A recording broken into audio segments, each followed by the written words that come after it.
Imagine a little boy alone on the streets of London. Hungry, cold, and dreaming of a better life? That boy would grow up to become one of the greatest entertainers the world has ever known, a man who made millions laugh without saying a single word. This is the incredible story of Charlie Chaplin, a story of hardship, resilience, and laughter. From a childhood of poverty to becoming a legend of silent cinema, Chaplin's journey is filled with moments that will touch your heart and inspire your soul. Join me as we dive into the life of the man behind the tramp, a man who showed the world that, even in the darkest times, a little laughter can light the way. Let's begin. Would you like me to add subtitles or include any other elements for your video? Let me know. Charlie Chaplin, the man who made the world laugh. The rain poured down on the dark streets of London. A little boy, no older than 5, stood under a broken street lamp, his small body shivering in the cold. His clothes were torn, his shoes had holes, and his stomach growled with hunger.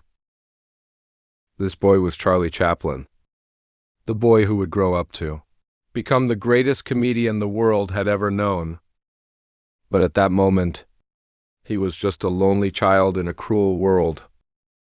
Charlie was born on April 16, 1889, in a poor district of London. His parents were both performers, but life was not kind to them. His father, Charles Chaplin Sr., was a singer, but he drank too much and left the family when Charlie was very young. His mother, Hannah Chaplin, worked as a singer and actress, but her health was fragile and work was hard to find. Charlie's earliest memories were of hunger and hardship. He and his older half-brother, Sidney, would search the streets for food. Sometimes they found scraps in garbage cans. Other times they went to bed with empty stomachs. But even in those dark days, Charlie found moments of joy. He loved watching street performers make people laugh, and he dreamed of doing the same. One night, when Charlie was just 5 years old, something extraordinary happened. His mother was performing at a music hall, but her voice failed during the show. The audience grew restless and started booing.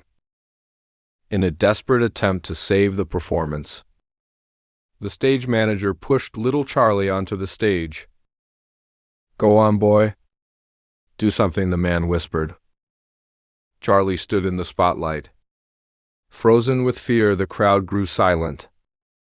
Then, remembering the funny performers he had seen on the streets, he began to dance. He mimicked the singers, imitated the drunks, and made funny faces. The audience roared with laughter. For the first time in his life, Charlie felt loved. The stage became his home. But life off the stage was still harsh. As Hannah's mental health declined, she could no longer care for her boys. Charlie and Sidney were sent to a workhouse, a place where poor children lived and worked in terrible conditions. Charlie hated it. He longed to be free, to make people laugh and to chase his dreams. When he was about 10 years old, Charlie's mother was sent to a mental asylum, and his father had already passed. Away from alcohol abuse, Charlie and Sidney were alone in the world. But they had each other and they had a dream. Charlie worked odd jobs to survive. He delivered newspapers, worked as a doctor's assistant, and even polished shoes. But whenever he had free time, he practiced his comedy. He performed on the streets, making passers-by laugh with his silly walks and funny faces. Slowly, people began to notice him. One day, a famous theater company called Fred Carnot's troupe offered him a job. Charlie couldn't believe his luck. He traveled across England performing comedy skits. Audiences loved him, his talent was undeniable. In 1910, Fred Karno's troupe was invited to perform in America. For Charlie, this was a dream come true. As the ship sailed across the Atlantic, Charlie stood on the deck and watched the Statue of Liberty grow larger on the horizon. Maybe he whispered to himself, "This is the beginning of something big." Little did he know his life was about to change forever. The ship glided into New York Harbor, and Charlie stepped onto American soil. For the first time, the air smelled different, and the streets buzzed with energy. America felt alive with possibilities. Charlie was part of Fred Karno's troupe, and they were here to perform. The audiences loved him each night. Charlie took the stage, his small frame and expressive face, captivating the crowd. He didn't need words. His body spoke for him.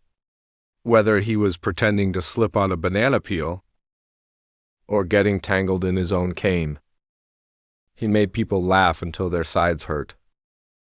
One night, a man named Max Sennett sat in the audience. Sennett was the king of silent comedy in Hollywood.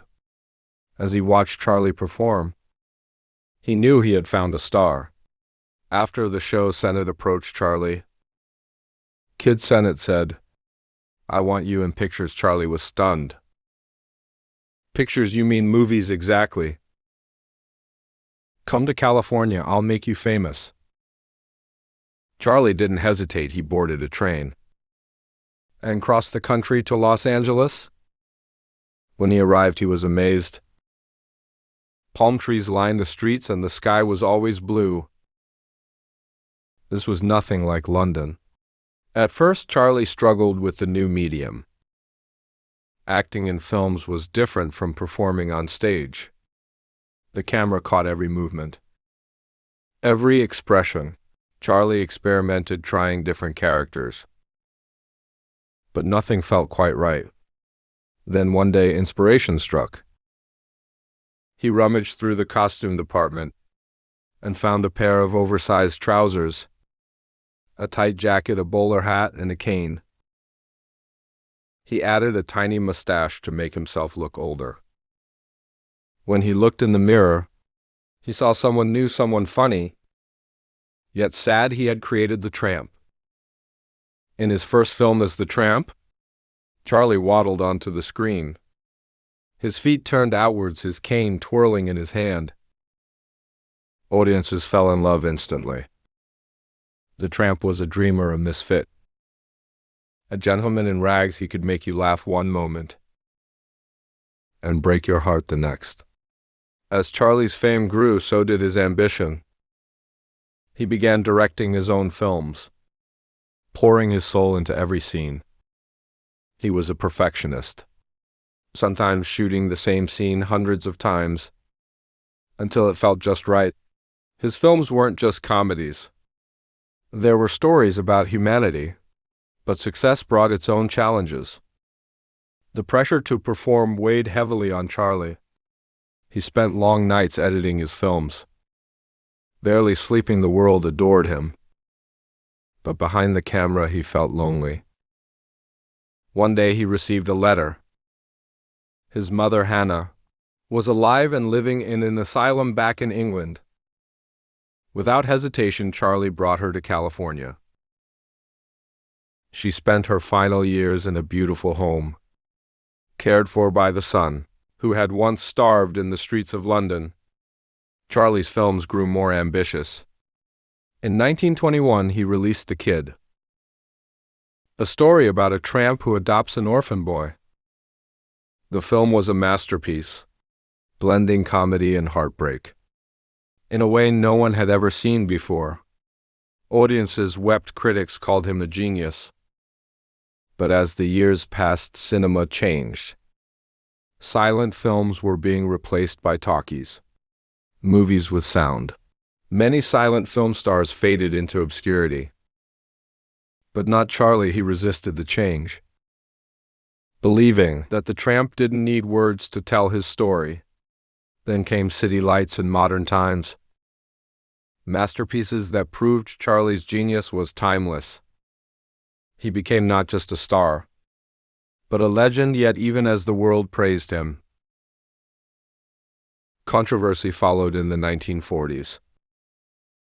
America became suspicious of anyone who seemed to differ Charlie's political views, and personal life made him a target.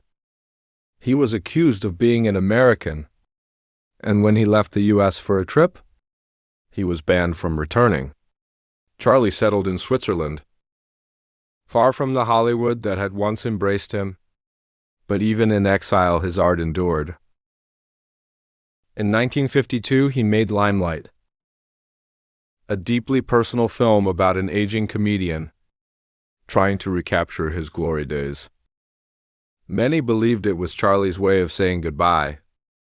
Years later, the world finally recognized his greatness. In 1972, the Academy of Motion Picture Arts and Sciences invited Charlie back to America to receive an honorary Oscar. As he walked onto the stage, the audience rose to their feet, applauding for 12 straight minutes. Charlie, now an old man, wiped away tears in his final years. Charlie lived quietly in Switzerland with his wife, Ona, and their children on Christmas Day, 1977. He passed away peacefully in his sleep. He was 88 years old. Charlie Chaplin's life was a testament to resilience, creativity, and the power of laughter. From the streets of London to the bright lights of Hollywood, he showed the world that even in the darkest times, a little laughter can light the way. The year was 1914 and Hollywood was still young. Charlie Chaplin had just arrived, and the movie industry was a strange new world for him. In those days, films were silent, and actors had to rely on exaggerated facial expressions and body language to tell a story. But Charlie understood something most didn't. Comedy wasn't just about being loud and silly. It was about timing, emotion, and heart. His first few films at Keystone Studios were short comedies, often filmed in a rush. The directors wanted quick laughs, but Charlie wanted more. He began improvising on set, adding little touches to his character. In one scene, instead of simply falling, he added a playful twirl with his cane. In another, he tipped his hat politely before slipping on a banana peel. Soon audiences began to notice. There was something different about this young comedian. His movements were graceful, almost like a dancer. His eyes, full of mischief and sadness, made people laugh and cry at the same time. The tramp wasn't just a funny character. He was a reflection of the human spirit. Charlie quickly rose to stardom. By 1915, he was the most famous comedian in the world. People lined up outside theaters just to see the little man with the bowler hat and cane. Children dressed up as the tramp for Halloween, and newspapers published stories about his life. But behind the laughter, Charlie worked tirelessly. He spent hours perfecting each scene, sometimes demanding hundreds of takes, until everything felt right. His perfectionism frustrated his co-workers, but the results were undeniable. Each film was a masterpiece, blending comedy and emotion in a way no one had ever seen before. In 1918, Charlie made one of his most personal films, A Dog's Life in It. The tramp befriends a stray dog, and together they try to survive in a cold, uncaring city. Audiences wept. For many, the tramp was more than just a character. He was a symbol of resilience. No matter how hard life got, he never gave up. As his fame grew, so did his wealth. Charlie became one of the richest men in Hollywood. But he never forgot his roots. He donated to charities, helped struggling artists, and even built a home for his mother Hannah, where she could live in peace. In 1921, he released The Kid, a story about a tramp who adopts an orphan boy. The film was a sensation. It wasn't just a comedy. It was a story about love, sacrifice, and hope. Critics hailed it as a masterpiece, and audiences flocked to see it. But success came with a price.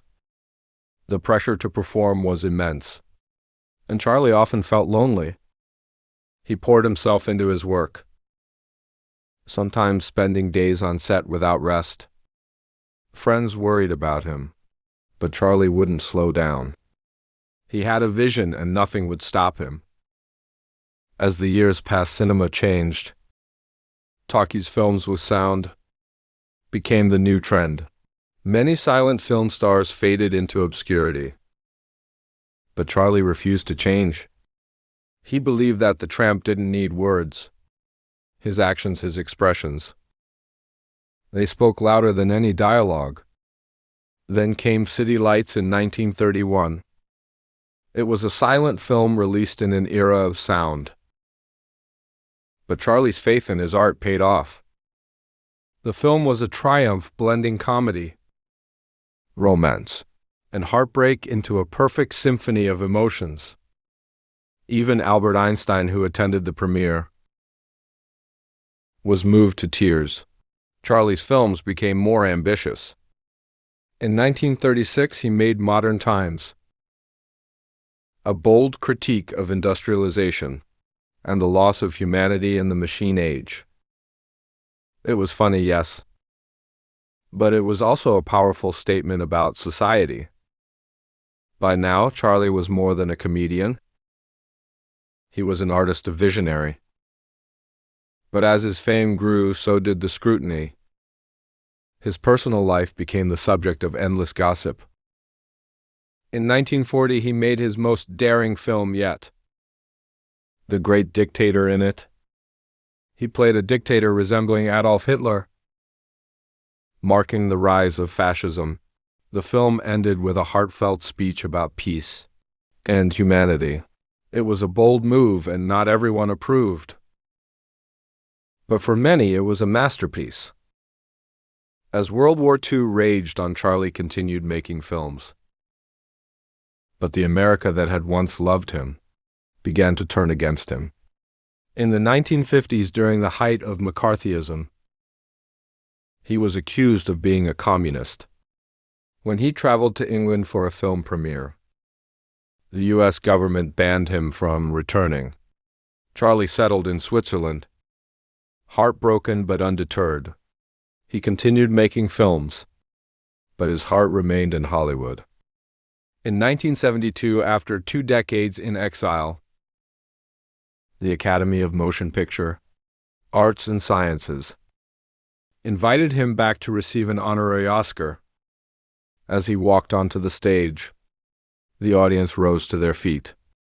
The applause lasted for 12 straight minutes, the longest standing ovation in Oscar history. Charlie, now an old man, wiped away tears. The little tramp from the streets of London had finally come home in his final years. Charlie lived quietly with his wife, Ona, and their children. He spent his days writing music, reflecting on his life, and enjoying the peace he had long sought. On Christmas Day, 1977, Charlie passed away in his sleep. He was 88 years old today. His films are studied in universities. His character is imitated by comedians, and his legacy lives on. Charlie Chaplin didn't just make people laugh. He made them feel, and that, more than anything, is why the world will never forget him